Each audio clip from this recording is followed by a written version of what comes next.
Igbo ekene m unu. Kene nwoke kene nwaanyị nke eji ya azị. N'afọ ka mmemme mbata akwa ọkụ siwa na-aga. Because ihe mmemme karị. Ihe ga-spend, ife iri ife anwụ maka mmemme maka mbata akwa ọkụkọ. Igbo bụ Igbo.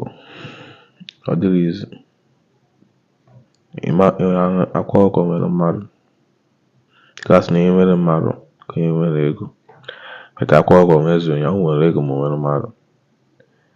N'afọ ga-eshi wee gbapụta akwa ọkụkọ. O mee welcome na mbata. Before me egwu gbasara vidio a, nnenego vidio a. Na-ese vidio. Biko gị na-ene vidio a na-eshare kwa this video. Ekene m.